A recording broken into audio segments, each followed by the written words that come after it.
এটা হলো দুনিয়ার সবথেকে পাগল রাজকুমারী, কারণ কেউ তাকে বিয়ের প্রস্তাব দিলে সে তার সাথে পলান্টুক খেলতে অনেক পছন্দ করত। কিন্তু সেই খেলাতে অনেক ভয়ঙ্কর একটা নিয়ম ছিল। সেই খেলার নিয়মটা হলো, যদি রাজকুমারী সেই লুকিয়ে থাকা লোকটাকে খুঁজে বের করতে পারতো তাহলে তাকে গলা কেটে মৃত্যুদণ্ড দেওয়া হতো, আর যদি সে তাকে খুঁজে বের করতে না পারতো তাহলে তাকে বিয়ে করে নিত। কিন্তু সমস্যা হলো, সেই রাজকুমারী প্রতিবারই খেলাতে জিতে যেত, কারণ তার কাছে একটা জাদুময় আয়না ছিল।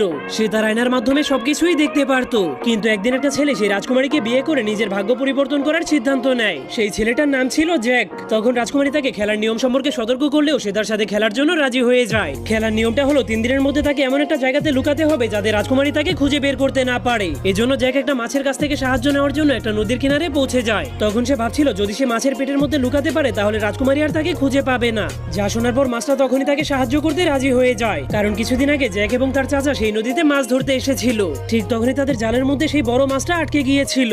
এজন্য তার চাচা সেই মাছটাকে মেরে পানির উপরে আনার জন্য কুড়াল আনতে চলে